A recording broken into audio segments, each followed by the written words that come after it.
Okay, gonna do just another video of the system, maybe a little more comprehensive this time, and it's in 16:9 aspect ratio. Production value going through the roof, fellas. Um, I'm sorry about the quality of these videos. I got the cheapest phone you can get at Wally World, so it's kind of, don't be jealous. But yeah, so just wanted to go over a few things. What I have, I went over this before, but this is a Eclipse deck. It's a 55040. I'm not exactly sure of the release. I know it was post 2000. Back in the 90s, I had an Eclipse 5303R, and to me, that's a superior deck. Says 8-volt pre-outs, which is, it's kind of strange because I went from I think the Alpine is a 4-volt, and I really didn't have to adjust my gains, so that doesn't really make sense to me if it's twice as powerful with the output voltage. So I'm not so sure about that. I do know I was running I always run deadheads, and this is no exception. This is right before this deck, I ran that Alpine, and that Alpine was a 79. And whenever the second number in a CDA, whatever, 7, 9, whatever it is, but the second number is a 9, that means it's a deadhead unit. And that was a 7930. I'll probably do a video on that deck. I might hook it up one more time in here while I still got the system in here. I didn't like the sound of it as much. The highs aren't as detailed as the Eclipse deck. But I mean, it's a good deck, but it has a fatal flaw, which is I think they called them the bull nose. It has a rotary knob on it, and those fail. I have 3 different face plates for that deck, and only one of them works proper. So it's not really a deck I would suggest to get. And then I have some other. I have another Alpine that's, I think, even older than that one. That was released in '96. But it's not Japanese made. That one's made in China, even though it's one of their high-end decks. It's a Chinese made one. I have seen 7930s with the sticker that says made in Japan, so I don't know when they switched over their production. But anyway, enough of that. This is a pretty good deck. I did try to hook into this Eclipse at the time, and I think it came out in '97, '98. They had a DSP EQ, and you could run digital sound processing like sound fields and a 7-band EQ, and you could function all as hideaway unit, and then you could adjust all of the different bands right on the deck. The 5303R was designed to run with that. It had 2 buttons. One you pushed and you could handle the DSP, and an EQ button, you push that and you could adjust the EQ, and then you could use presets or customs and get to everything really easy. This deck, I think that they were pretty much giving up on that unit. That unit was like $600 new. I had one back in the day, and it cost me a ton of money. I think between that and the 5303R, it was north of $1,000 for that setup. And so there's not that many of them out there. You can see them on eBay. If you do find them on eBay, they're usually $30, $60 at most. So if you have a 5303R, I highly suggest running it. I tried using it with this deck, and I just didn't like its functionality at all. So I'm not. It's not currently hooked up in this. And to toggle through all the functions, it's so convoluted with moon logic as to how you control it, that I just don't use it anymore. I took it out, and I was going to run that PPI.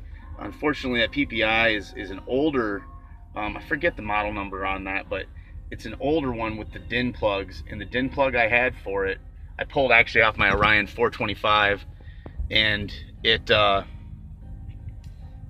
didn't work. Like, the left channel worked fine, right channel didn't, and I had a second one because there's 2 DIN plugs for that amplifier. I'm like, well, maybe this one's faulty. I hooked that one up, that one didn't work either. So something's funky with the pins. The pins should be the same on a PPI as they were on an Orion, so I don't understand why it doesn't work, but I'll figure it out one of these days. Anyway, so there's the Eclipse deck, and then that goes into this Hyphonics Vega. I got that in the same deal. I think I paid $200 for those Orion XTR subs. This, which I love this because it has level controls for my subs or my highs, so I can cut either one out, and then also has the functionality of the crossover. I love this thing. This thing's sweet. And I got it the 280GX, the linear power amp, an Alpine deck, an old pull-out Pioneer tape deck, and then some various other, just a whole bunch of stuff.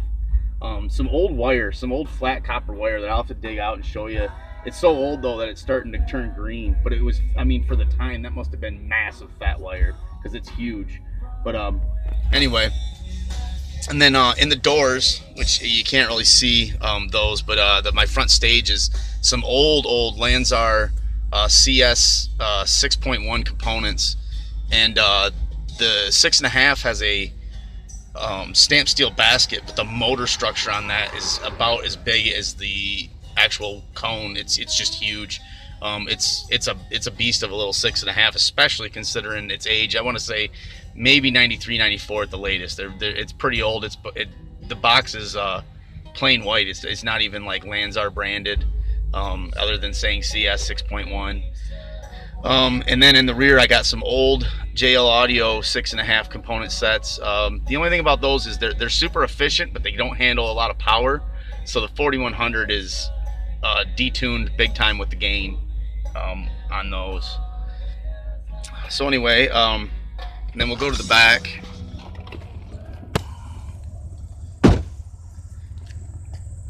And I noticed in my other video I didn't really give a good view of kind of what it looks like. There was more stuff I was going to do, but now that I'm kind of considering getting rid of this vehicle, I don't know if I'll ever finish trimming everything out. I was also going to make a second front plate to flush mount these subs and then also cover up, you know, the plywood, because this is a birch box. I like how it looks. I like how the stain came out. Unfortunately, it's 3/4 inch birch and it's super light.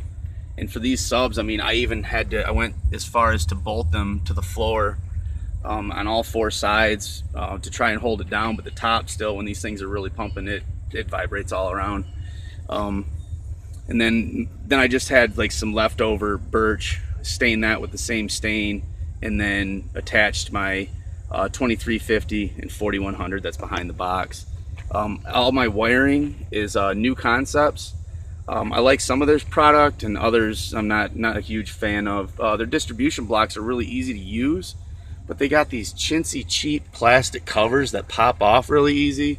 Not so sure about those, but yeah, so it's kind of what it looks like. It looks really nice at night when it has like the light coming back and the wood. It looks a little darker. If I'm gonna do another box, I probably use the same stain. I think I used a black stain, but I would leave it on there longer, get a little bit deeper color on it, and then maybe finish it off with a little bit shinier coat.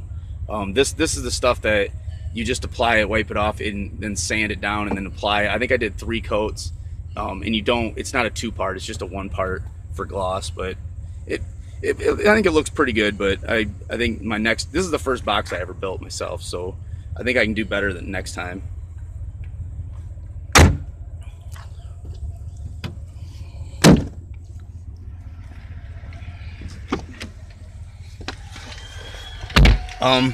To that 2350, I have this bass knob. The only thing about I usually only turn it up if it's rock or metal or something like that, never on like any like bass tracks, because this isn't a remote gain. This is a Cubase, and it's like I'll do another in-depth gut shot of a 2350 and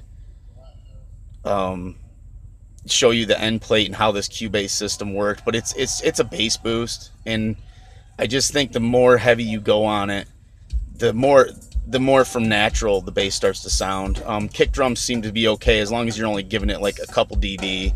You know, it still sounds good. But if you really wanted to crank it up, it just won't sound right.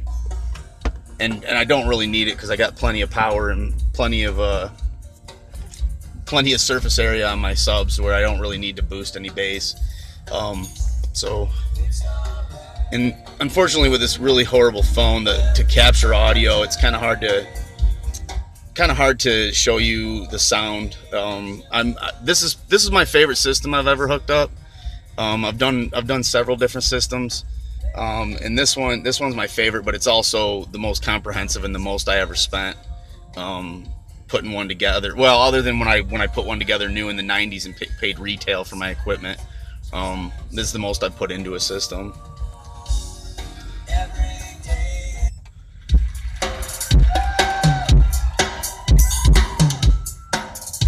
So this, I can turn the subs right off.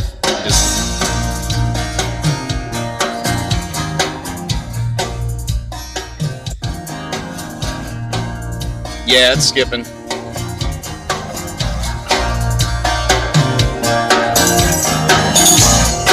It's alright. Yeah, I'm sure it starts to sound really distorted when I turn it up, but Alice in Chains Unplugged is if you're wanting to hear like basically how good your system can sound with alt rock, that CD's an excellent. It's an audiophile quality recording.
Okay, so just a little more comprehensive video, and you don't have to watch like a thin strip on your TV or whatever. We're just trying to watch it in that 4:3 aspect ratio.